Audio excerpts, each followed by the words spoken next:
తెలంగాణలో ఎన్నికల యుద్ధం ముగిసిన బి టీం పాలిటిక్స్ మాత్రం ఆగడం లేదు. బీఆర్ఎస్ బీజేపీ ఒక్కటే మెదక్లో రఘునందన్ ని గెలిపించాయని ఆరోపించారు సీఎం రేవంత్ రెడ్డి. అయితే దీనికి అదే స్థాయిలో కౌంటర్ ఇచ్చింది కార్ పార్టీ. రేవంత్ సొంతల్లో బీజేపీకి ఎలా మెజారిటీ వచ్చిందో చెప్పాలన్నారు హరీష్ రావు. అసెంబ్లీ ఎన్నికలు ఎప్పుడో ముగిశాయి, పార్లమెంట్ ఎన్నికలు ఇటీవలే ముగిశాయి. కానీ తెలంగాణ నేతల మధ్య మాత్రం మాటల యుద్ధం ఆగడం లేదు.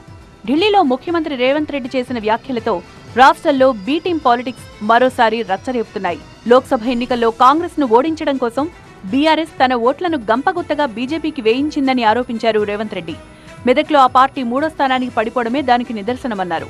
శాసనసభ ఎన్నికలలో 37.5% ఓట్లు వచ్చిన బీఆర్ఎస్ పార్లమెంట్ ఎన్నికలకు వచ్చేవరకల్లా 16% ఓట్లకు పడిపోయింది. కేవలం కాంగ్రెస్ ను ఓడించడం కోసం మొత్తం గంపగుత్తగా తీసుకుపోయి బీజేపీ ఓట్లేసారు.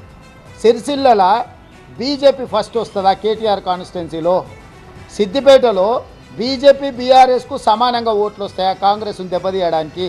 వాళ్ళ మెదకు వాళ్ళ కంచుకోట అన్నారు కదా, ఆడ కూడా 3rd ప్లేస్ వచ్చిందంటే కేసీఆర్కి ఇప్పటికైనా కనువిప్పు కలగాల్సిన అవసరం ఉందా లేదా?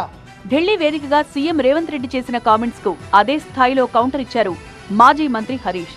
సీఎం స్థాయిలో ఉన్న వ్యక్తి ఇలాంటి మాటలు మాట్లాడడం సిగ్గుచేటన్నారు హరీష్ రావు. మెదక్ పార్లమెంటు పరిధిలో 7 అసెంబ్లీ నియోజకవర్గాలుంటే అందులో 3 చోట్ల బీఆర్ఎస్ మెజార్టీ సాధించిందని కౌంటర్ ఇచ్చారు. బీజేపీ నేత రఘునందన్ రావు సొంత నియోజకవర్గం దుబ్బాకలో కూడా బీఆర్ఎస్ మెజార్టీ సాధించిందన్నారు. రేవంత్ రెడ్డి సొంత గ్రామం కొండారెడ్డిపల్లిలో బీజేపీకి మెజార్టీ వచ్చిందని, అంటే రేవంత్ రెడ్డే అక్కడ బీజేపీకి కాంగ్రెస్ ఓట్లు మళ్లించారా అని హరీష్ రావు ప్రశ్నించారు. రేవంత్ రెడ్డి సొంత నియోజకవర్గమైన మహబూబ్ నగర్ లో బీజేపీ ఎలా గెలిచిందో చెప్పాలన్నారు. రేవంత్ రెడ్డి సిట్టింగ్ ఎంపీగా ఉన్న మల్కాజ్గిరిలో బీజేపీ అంతటి మెజార్టీతో ఎలా గెలిచింది? అక్కడ కాంగ్రెస్ ఓటు బ్యాంకు బీజేపీకి వేయమని చెప్పింది ఎవరు అని ఎక్స్ వేదికగా ప్రశ్నించారు హరీష్ రావు. కేసుల భయంతో రేవంత్ రెడ్డి బీజేపీ పంచన చేరి ప్రధాని మోదీని శరణు కోరారని, అందుకే తెలంగాణలో బీజేపీ ఇన్ని స్థానాల్లో విజయం సాధించగలిగిందని హరీష్ కౌంటర్ ఇచ్చారు.